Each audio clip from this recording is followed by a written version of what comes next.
Kyler to reviewing set 70652 Stormbringer. This set released June 1st, 2018, retailed for €40 with 4 minifigures, with 1 minifigure being exclusive to the set. Would you look at that? It's one of the best Jay suits. Jay uses the Ninjago movie mask in dark blue and black with his Ninjago movie symbol on the mask's forehead, which is interesting to see that brought into canon. This is also the same mask used for his Sons of Garmadon suit. Removing the mask, you can get a better look at his face print, with one side having an angry frowning expression and the other having more of an awkward smile. He also uses the ZX armor in black, which really complements the darker colors of the hunted suit. The torso print is essentially a battle damaged but also armored version of his Sons of Garmadon suit, which really works with the post-apocalyptic / Mad Max vibe of the first realm. The back printing is more of the armor and pouch printing continued over Wu's symbol, with a little tear in the suit exposing his skin. The leg printing is a tear on the right leg, belts on the left leg, blue bands across the knees, and toe printing. For accessories, Jay has a knife, his Sarigama, and the Dragon Bone Blade, which is available in a cheaper set, being the Destiny's Wing. This is definitely one of the coolest collectibles in Ninjago, alongside the Dragon Armor. As I mentioned before, this is personally one of my favorite Jay suits. It's just really cool to get battle damage suits for the ninjas, since we never really get to see their suits get damaged in the show, outside of, well, of course, Hunted. This set is also the cheapest way to get a complete Hunted Jay. Now when it comes to battle damage suits, Zane is really going through it. Zane uses his Sons of Garmadon hood with his Ninjago movie symbol on the forehead of the mask. His front face print has an angry expression with scuff marks on his forehead, and instead of having an alternate face print, he has his charging port as printing on the back of his head. Personally, I would have preferred if LEGO made an alternative face print for Zane instead of his charging print, since Zane doesn't have his hairpiece in the set, which wouldn't be made for another 3 years at the time of the set's release. Instead of ZX armor, Zane has a quiver since he primarily used a bow during seasons 8 and 9. The torso print is his Sons of Garmadon torso with added belts and a missing sleeve exposing his titanium arm. The back printing is the Sons of Garmadon back print with added belts and a tear in the suit. The leg printing is the same as the Sons of Garmadon suit with added belts. One of the knee bands is broken and he has toe printing. For accessories, Zane has a bow and a silver katana connected to a hilt piece. While I do like the hunted suits, this one feels a little lackluster since it's literally just some belts slapped over Sons of Garmadon suit. This is also the cheapest set to get hunted Zane in. Muzzle is definitely one of the more unique dragon hunters. He uses this mask piece in black, which honestly, something like this could have worked better for the Dragon's Rising suits instead of what we got. He uses the Dragon Hunter armor, which partially covers his face print,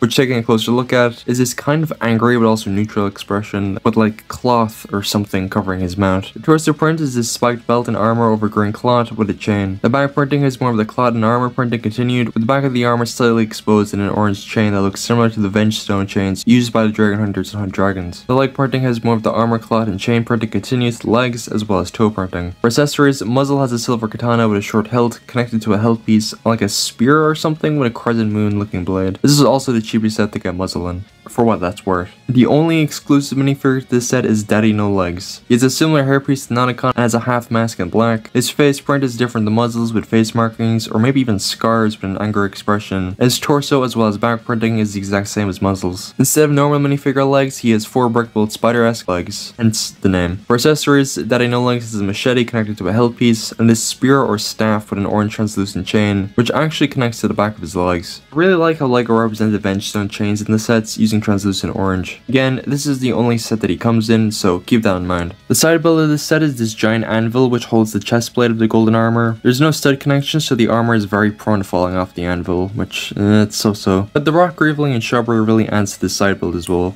The actual build of Stormbringer is what you would expect for a dragon costing €40. Starting at the head of the dragon, it actually has printed eyes for the brick built head, which you don't see often. The jaw can open and close like so. The horns on the head of the dragon can be angled, with the front horns being able to move up and down. The horn on the top of the head is on a ratchet joint, and the horns at the sides of the head are connected by clips.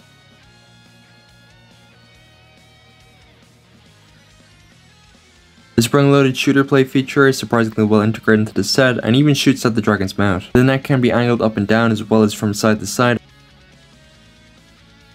The saddle build is essentially the same saddle design used for dragons even to this day. It's connected to the head via chains and is connected to the body of the dragon via clips, which allows for it to be easily removed if you want more of a wild dragon look for Stormbringer. The shoulders of the dragon have like these spikes protruding or maybe even small wings that can rotate like so. There's also these hexagonal pieces that cover the technique parts that can also be moved. Front legs are connected by ratchet joints,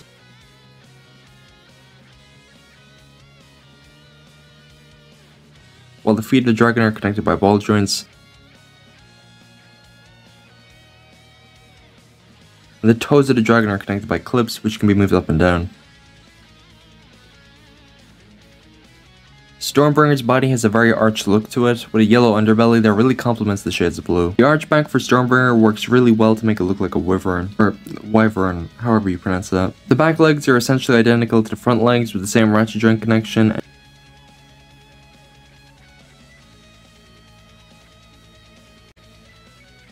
Toes connected by clips. The dragon's tail is pretty loose, which allows for some wild swings by turning the Technic here, or just physically swinging the set around. Personally, I'm not a huge fan of this piece used at the tail end because it's just too easy to bend out of shape. Overall, this is one of the best lightning dragons, although it's definitely been outdone by this year's lightning dragon. Because I mean, come on. I don't think it's gonna compete. The front of the instructions has the box art of the set, the back of the instructions is a win ad with a render of Movie Lloyd. As for LEGO Life, the Dragon Master flyers, some sets from the summer 2018 Ninjago wave, an ad for LEGO Boost compatibility, which personally I don't own the LEGO Boost set, but it could make for a fun video in the future. And lastly, the set's play features are included. You know, if it wasn't for this year's Lightning Dragon, this would have easily been the best Lightning Dragon. The unique shaping to Stormbringer helps it stand out from other Ninjago dragons. It has a great minifigure selection and a charming side build. Plus you get both the Dragon Bone Sword and a piece of the Dragon Armor, which is really cool. On the aftermarket, Stormbringer is around retail price, which is fair enough, especially compared to other Oni Trilogy sets. Although personally, I would not recommend paying more than 60 bucks for this set, despite how great it is. But if you enjoyed today's video, make sure to subscribe and hit the bell to be notified for my future LEGO set reviews. And until next time, see ya.